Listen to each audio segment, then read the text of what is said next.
Welcome, I'm the Deadwood Jedi. This is the Raid Shadow Legends video. I have with me the one, the only, the magnificent IvyLeeGaming. Thank you for coming on today. Thanks for having me. Absolutely, yeah. So this is part two. We just did a part one on her channel going over all the Leech champions.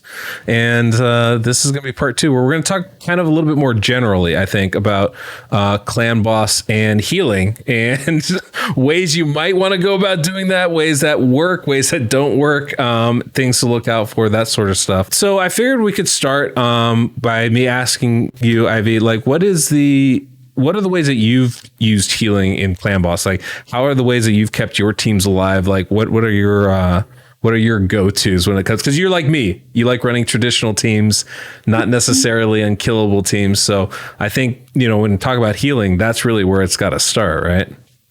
Yeah, definitely. I mean, I started OG like Lifesteal gear on everybody, War Master or Giant Slayer, masteries, super traditional.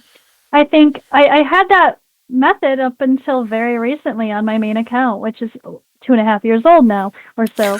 To be honest, so it's been fun. Fun. I say that slightly, fun. I got you. So obviously the Lifesteal method is great. The only trouble is getting all that Lifesteal gear is a challenge early on, and enough gear to actually gear everyone. So when I actually made an alt account, I switched to the Leech method, which is when I was using Corpse Collector and Actually, I think I had a Retaliation gear. I'm trying to think if it was Relentless or Retaliation, but I think it was actually Relentless, because then she would just counterattack when she was hit and proc use her A1. Mm-hmm. So she actually was my main healer for my alt account, which got me through Nightmare pretty solidly. I never went on to Ultra Nightmare with that account, but I used her in Nightmare just fine. And then I stopped playing that account, so I never progressed it. So I don't know how viable that would have been later on, or how viable she would have been later on. Sure. Yeah, now I use Unkillable with a Bat Eater because it's easy and I like pressing go. I hear that. I think a lot of people out there do. That's fair. But yeah, I mean, I think that those cover the two biggest approaches, right? You're talking about Leech and you're talking about Lifesteal, and they both kind of use similar mechanics, something we talked about already. Leech is 18% heal when you of the damage you do, and Lifesteal would be 30%. The difference is, do you want to use an entire set to do it, or do you want to bring in a champion that can bring that debuff to do that? And depending on your team, you got to kind of weigh those options, I suppose. But those aren't the only. I mean, aren't the only ways to heal in this game. We also have, natural healers like champions like Battle Khazar or Manaya that are pretty solid at what they do too.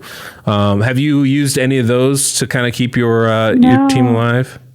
No. I've never been blessed with a Beck in my team. I've always wanted one because I know that'd be great for some dungeons too, and some soloing dragon and all that fun stuff as well.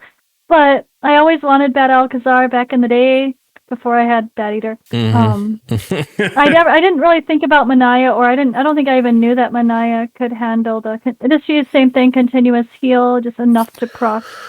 Well, she's kind of an interesting champion. She has one of the best AoE heals in the game. I think it's a 60% heal, I want to say, with one of her skills, her A3 skill.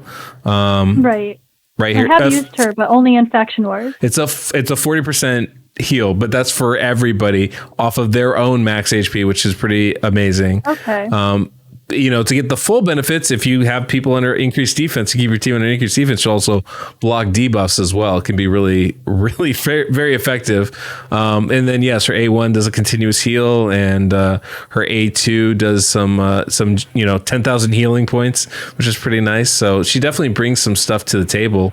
I was actually shocked. I never thought any of the actual just normal healing people were actually viable in clan boss, and that is just kind of a normal heal. It's just a big one. Yeah, I mean, it's one of those things where I think a lot of people don't realize that that's the case, that you can have some traditional healing in there. It's rarely enough on its own, right? Like that's the thing, isn't enough on its own. That's exactly. In my experience, not so much, right? If you compare that if you can pair healing with something else that protects you, so we're talking like really strong ally protection abilities, or massive shields from like a Valkyrie or something, all of a sudden champions like Battle Khazar, Manaya, even champions like Urogrim or Steel Skull, they can provide enough healing to keep your team alive with their AoE stuff. But I don't know. My experience is pretty tough to do without that. Because I've used Battle Khazar. I used to test them, see like, I hear you can keep your team alive. How does that work? It's not so great. You never had one? I for a long time I didn't, right? For most of my account life. But I got one like, I don't know, maybe about a year ago. And it was I was like, oh, this is gonna be great. And I was like, okay, now how do I use this guy? Like this is not enough healing to survive on its own. So I always thought it was. I thought he was purely enough. I just that was the assumption that people kind of put out there, at least. Right. Well, misconception. In a lot of ways, yeah. I mean, you can obviously build him to, he's going to heal off of every hit. He puts up 2 continuous heals. Like, he's really, really good at it. But if you don't have something reducing the damage that you're taking, he doesn't heal you enough to bring you back full. So, it's a 30% heal, like 15% heal, continuous heals. That's really what it's giving you. It's not enough to really keep you fully alive. And that's, I think, is one of the issues. Like, I don't know that there's a lot of champions in this game or any champions in this game that will 100% heal you. And that's kind of what's missing to really be clan boss viable, I think, because you get pretty low, as you're going through it. Yeah, it's a little scary later on. Have you thought of any other like ways to kind of keep your team alive, heal it up at all?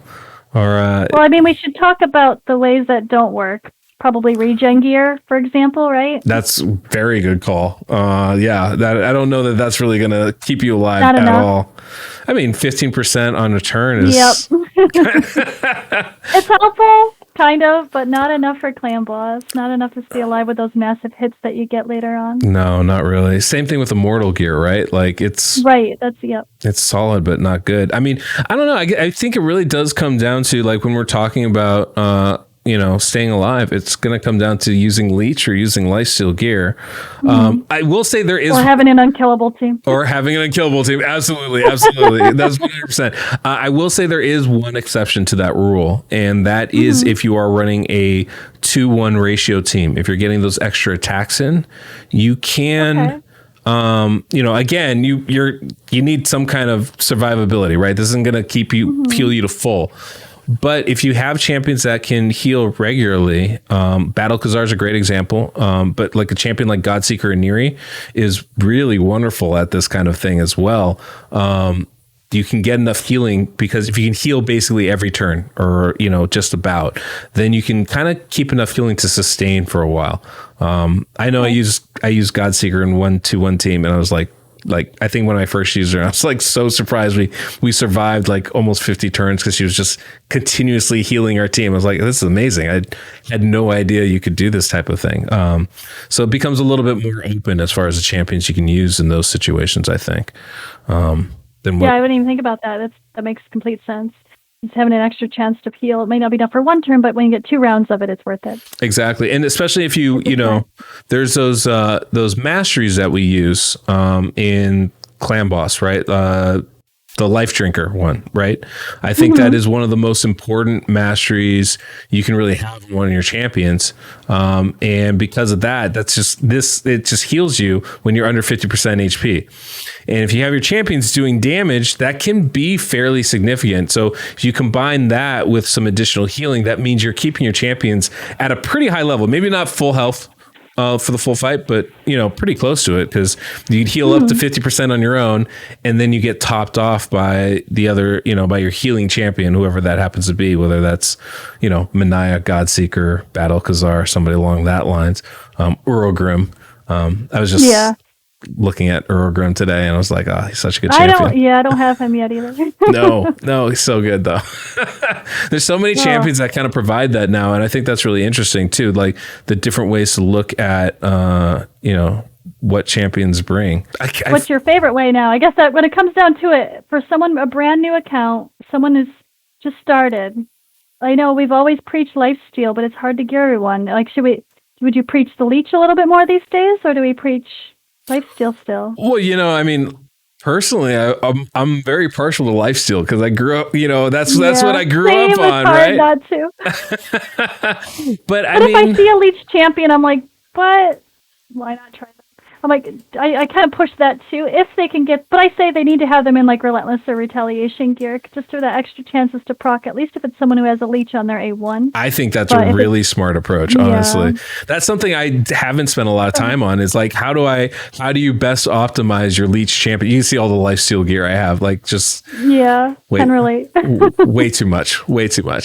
But yeah, like when you're bringing in a Leech champion, like what is the best way to kind of guarantee that you're going to get good results out of it, That's why I said Leech. That's what I'm saying, Relentless or Retaliation, because at least you have the chance to have the counter attack when hit with Retaliation. That's just going to use your A1 no matter what. Relentless is great, but if you have another skill that's available, it might not be using that. If you've it brought up the cooldown, you're going to start using those other skills and not necessarily the A1 that you need. That's true. I mean, 35% chance to counterattack is not bad. It's not great. It's not perfect, but it seemed to do enough. Honestly, using Corpse Collector, I never had my Leech not be there. I never had a problem in Retaliation. So that's pretty good. I mean, on average, fun to play around with. Yeah, man. I mean, if you can get it going, like I think that's a major part of it. The masteries, especially if you combine it with something like Retribution, where you get that free chance to counterattack. This is one of the strongest masteries for Clan Boss because of that. And Revenge accessories. We just got those. Oh, yeah. That's a really good point. I totally forgot about that. Like, those things are going to be... I just thought of it right now. That's really great. I mean, that is huge, right? Like, that is something that is really important as far as, like, trying to keep those debuffs on. I want to make sure I don't forget this point, but when you have champions that... Because not everybody has it on an A1, right? Sometimes you have a champion that has it on, a different skill.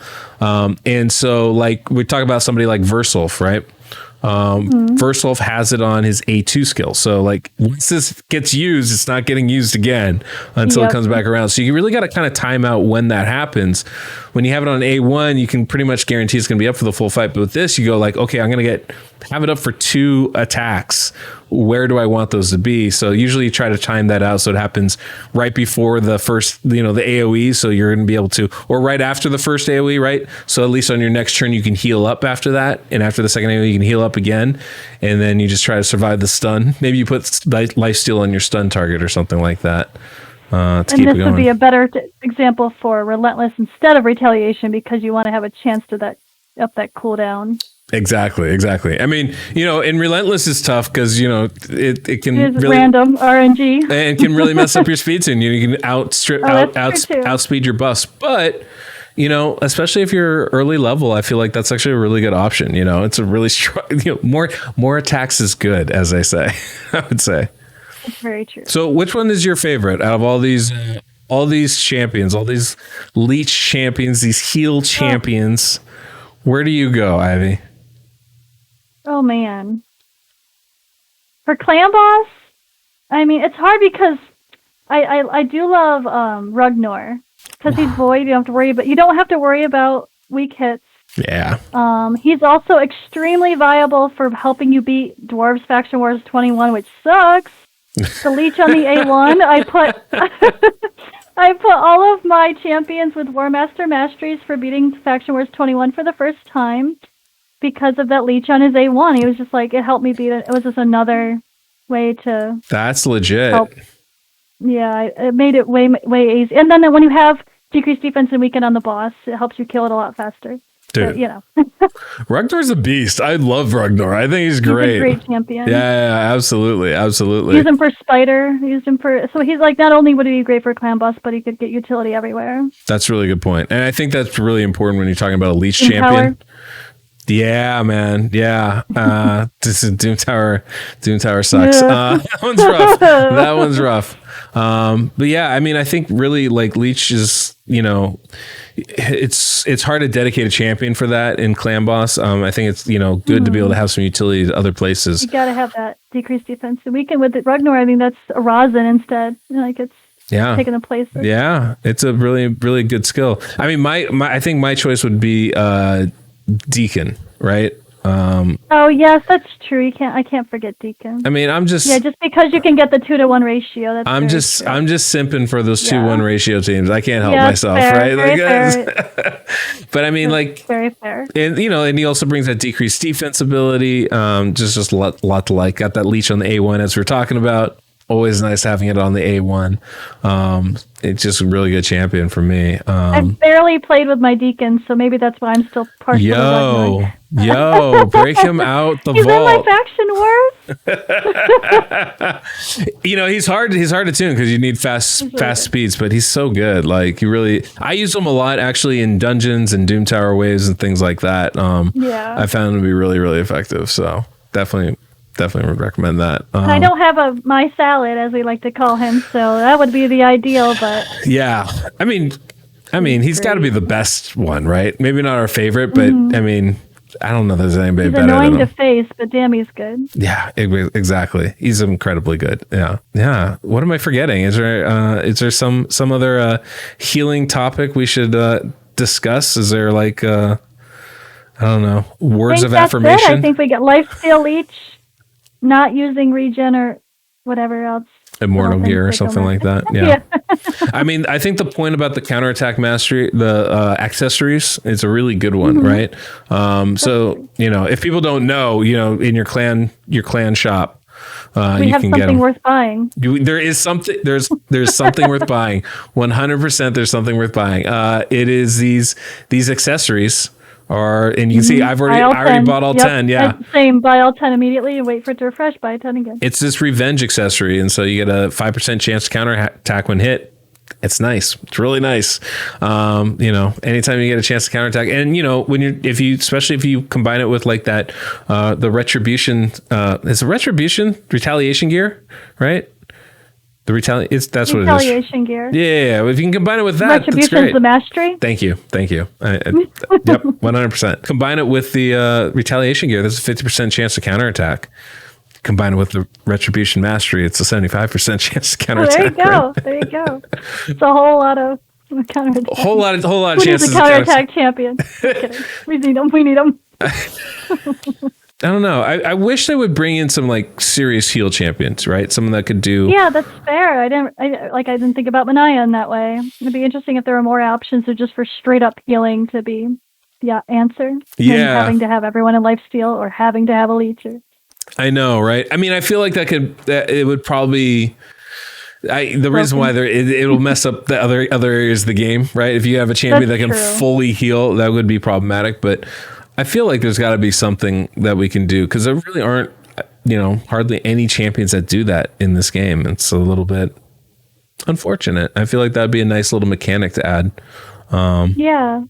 Just real quick, because I don't know. I honestly, this is my first time having you on the channel, and like it's kind of it's kind of unique and special. I'm really happy that you're here. For those of you who don't know, like I've known Ivy basically since I started streaming. She's instrumental in me getting up and running, and I figured you can kind of maybe tell people a little bit about your channel and some of the stuff you do, and they can all go and give you a sub and subscribe, and check your Twitch out. She's streaming like every day, pretty much, and putting out videos all the time. No, I do stream like 4 nights a week on Twitch, or 4 days. I stream at I change depending on the day of the week. Tuesday, Wednesday, Thursday, Friday is when I normally stream. Different depending on the day, so I like to mix up time of day to get a different audience. Wednesdays and Thursdays we have a drink or 2 or 4 and a laugh. Not gonna lie, we get a little silly sometimes. If you don't mind some good banter, come on over. I do have a YouTube that I mostly shard polls right now. I can't lie, but I do need to get more content rolling on my YouTube. It's just hard to keep up with it all. I also play Marvel Future Revolution and Near Reincarnation, so I'm trying to enjoy a couple other games on the side while still keeping up on Raid, and it's been a little bit tough, to be honest. Yeah, I mean, I get it. I've dropped pretty much everything else and I just do Raid. Like, that's my free time is playing Raid too, right? It's hard to get any other games that going. I think we're going to call it there. Unless you got anything else you want to add? No, thank you for having me. I appreciate it. Honestly, it is a pleasure having you on. I'm just really glad that you came on. We got to hang out today for a little bit. So it's very nice. Anytime. Okay. Well, we'll make them next time then for sure. All right, guys. Thanks so much for coming by. Till next we meet. The Deadwood Jedi.